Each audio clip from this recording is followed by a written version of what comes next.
Bonjour à tous. Selon Noam Chomsky, linguiste américain de renommée mondiale et intellectuel de la Nouvelle Gauche, les intellectuels français s'isolent du reste du monde comme s'ils étaient des insulaires de la pensée. The French intellectuals there's a history in France which has justification that they're somehow at the peak of cultural life. So they have to be in whatever they're doing, that's what's important.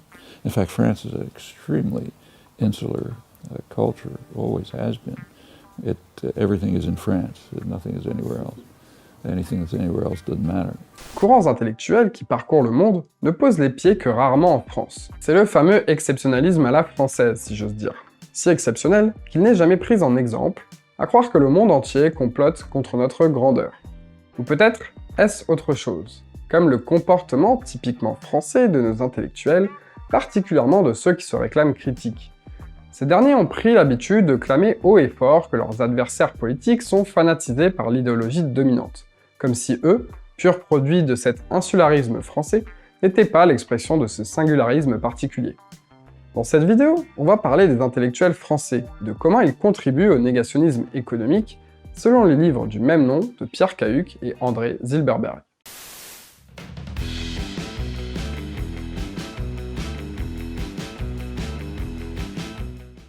Avant que je vous parle de la situation intellectuelle en France, faisons un petit tour en URSS à la fin des années 30, quand grâce au soutien de Staline, l'idéologue soi-disant généticien Lysenko arrive à la tête de l'Académie Lénine des sciences d'agronome. Cet idéologue de génie pensait qu'il existait une science prolétarienne. Il prétendait en maîtriser ses arcanes mystiques et remettait en cause toute la génétique consensuelle, la qualifiant de bourgeoise.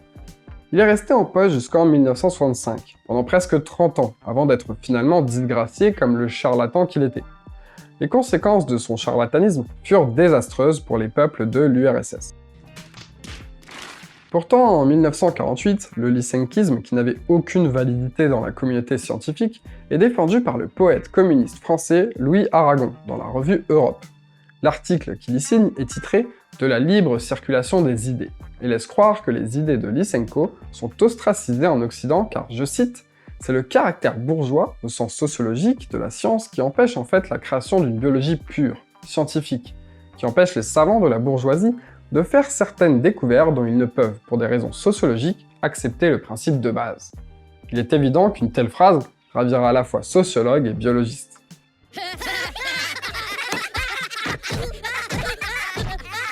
Un autre de nos grands intellectuels, bien de chez nous, Jean-Paul Sartre, théorisait en 1965 que la différence entre le vrai et le faux intellectuel, c'est l'anticapitalisme du premier.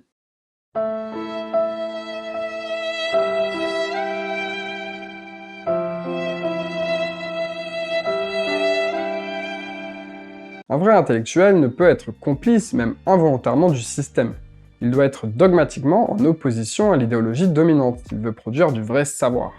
Cette théorie sartrienne continue d'inspirer bon nombre d'intellectuels français, qui souvent se qualifient d'intellectuels critiques. Cette démarche critique inspire certains économistes français à se revendiquer eux-mêmes hétérodoxes, par effet d'annonce. Les économistes hétérodoxes se conforment à l'idée de l'intellectuel de Sartre, et sont donc pour la plupart radicalement anticapitalistes, avant d'être chercheurs en sciences économiques. Ils s'opposent aux autres économistes qu'ils qualifient d'orthodoxes, alors que ces derniers correspondent à l'écrasante majorité des chercheurs de la discipline et refusent cette affabulation, car l'orthodoxie est un terme religieux désignant ce qui est conforme au dogme, alors qu'au contraire, les économistes scientifiques sont des chercheurs qui mènent des travaux théoriques et expérimentaux dont ils publient la recherche dans des revues soumises à comité de lecture et à portée internationale, comme toutes les autres disciplines scientifiques. Ils ne suivent pas de dogme particulier, et admettent une bien plus grande pluralité d'avis politiques et économiques que les économistes hétérodoxes, qui eux sont bien plus en accord les uns avec les autres.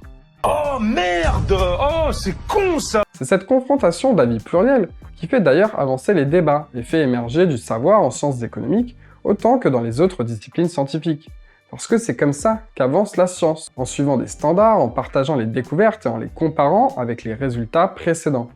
Si nécessaire, des résultats peuvent être commentés, critiqués ou même retirés si des fraudes sont découvertes. Souvent, ils sont approfondis et servent de socle ou de point de comparaison à des futures recherches. C'est un travail communautaire, avec des avis souvent divergents. Et malgré ces divergences ou controverses, la méthode scientifique est un socle commun. D'où la nécessité de publier dans des revues à comité de lecture et de préférence dans la langue internationale des sciences, l'anglais. Mais revenons-en à nos moutons. En France, une partie des économistes hétérodoxes se font appeler les économistes atterrés. Et en dépit d'une influence assez mineure dans la communauté scientifique internationale, ils ont une audience médiatique très forte. En 2010, ils ont publié leur manifeste qui soi-disant recense les fausses évidences des économistes scientifiques qui n'interviendraient dans le débat public que pour justifier ou rationaliser la soumission des politiques aux exigences des marchés financiers. Parmi eux, on peut trouver Thomas Porcher, qui écume les plateaux télé et les médias sur Internet, et a un peu le mérite de contribuer à la science internationale. Ou encore Frédéric Lordon, qui, bien que de formation économique, a quitté cette discipline pour celle de la philosophie. Ce dernier est probablement un des auteurs les plus radicaux des atterrés, et il affirme que ces économistes, qui, ignorant tout de l'idée de critique, rejoignent ouvertement le camp des dominants. Il n'y a pas même à dire que ce sont des vendus, car ils n'avaient pas besoin d'être achetés, ils étaient acquis dès le départ. Ou bien ils se sont offerts avec joie.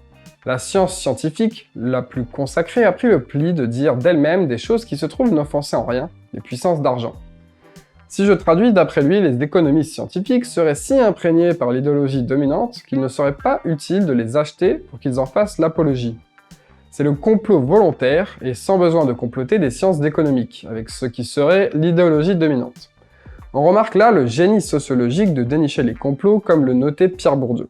Alors, si vous voulez, le rôle là du sociologue est très important, je pense, ou du chercheur. Bon, ce sont des choses, des politiques, enfin, qui se décident en cachette. Bon, la plupart des décisions qui vont gouverner notre avenir pendant 50 ans sont décidées en cachette par un tout petit nombre d'hommes qui ne sont pas élus, etc. Absolument antidémocratiquement. Antidémocratiquement, elles sont produites en secret, elles sont diffusées en secret, elles sont imposées en secret, elles sont signées en secret, etc. Bon. Même les ministres qui signent souvent ne sont pas informés, ne comprennent pas. Bon. Et donc, premièrement, ces mesures sont secrètes. Deuxièmement, les effets qu'elles produisent souvent n'apparaissent qu'à long terme.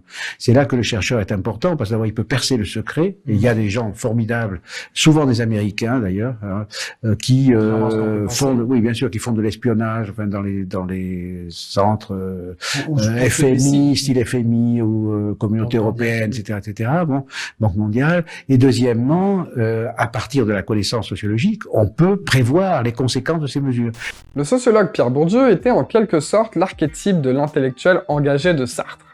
Il était très critique du capitalisme et du libéralisme sous tous leurs aspects, contrairement à ce que prétend Jean-Claude Michéa. Les sciences économiques non plus n'échappaient pas à ses foudres. Dans son livre Contre-feu, propos pour servir à la résistance contre l'invasion néolibérale, paru en 1998, il affirme que l'analyse économique serait ainsi une science abstraite fondée sur la coupure absolument injustifiable entre l'économie et le social. Il ajoute que les économistes appartiennent à une profession dans laquelle sont très rares ceux qui s'inquiètent de la réalité sociale ou même de la réalité tout court. Ce discours jette le doute sur tout un champ disciplinaire et remet en cause l'idéal de neutralité axiologique des sciences. C'est cocasse, sachant que cela vient de chercheurs n'hésitant pas à se revendiquer militants. Peut-être projettent-ils leur inhabilité à faire de la science sans y insérer leur idéologie à l'ensemble de la communauté? Ouais, c'est pas faux. Et dans ce cas précis, on voit se manifester alors une forme de négationnisme économique, c'est-à-dire la considération que les sciences économiques ne sont que purs produits d'une idéologie et non une discipline scientifique. C'est embêtant car si Pierre Bourdieu s'était intéressé ne serait-ce qu'un peu à l'économie, il aurait pu constater le nombre écrasant de publications dans des revues prestigieuses qui étudient les conséquences sociales des politiques économiques quelles qu'elles soient. En fait, comme l'écrivent dans leurs livres Pierre Cahuc et André Zilberberg, le sort des plus démunis est une des préoccupations majeures de la science économique. Mais je pense que tu pensais pas que j'allais dire ces choses-là. Pour le savoir, il aurait fallu s'y intéresser sérieusement et ne pas se montrer critique de manière dogmatique et idéologique. Si vous vous montrez sceptique sur la discipline économique, c'est bien dommage, car vous pourriez apprendre qu'il est assez consensuel chez les économistes de dire qu'un salaire minimum raisonnable peut augmenter le nombre d'emplois sous certaines conditions, que l'immigration crée de l'emploi s'il existe du capital disponible et que donc ce n'est pas une armée de réserve du capital, ou que la réduction du temps de travail n'a que très peu d'effet sur le nombre d'emplois. Ici, je vous ai cité 3 résultats économiques qui peut-être vont à l'encontre de ce que vous susurre à l'oreille votre intuition. C'est d'ailleurs tout l'intérêt des sciences économiques. Si vous voulez en savoir plus, je vous conseille vivement la chaîne et le blog d'un empiriciste, qui a le mérite d'être vulgarisateur des sciences économiques, tout en étant lui-même doctorant en économie. Pour conclure, j'aimerais dire que de ne pas considérer les apports des sciences économiques pour imaginer des politiques plus justes et plus efficaces est une hérésie qui doit cesser. Le négationnisme économique est un fléau, comme tout négationnisme scientifique. C'est pour cette raison que je vous encourage vivement à lire le livre de Pierre Cahuc et André Zilberberg, Le négationnisme économique, et comment s'en débarrasser. C'était PH, merci d'avoir regardé cette vidéo. Si elle vous a plu, n'hésitez pas à la partager, à mettre un pouce et à commenter. Abonnez-vous pour ne pas rater la suite. À la prochaine, ciao.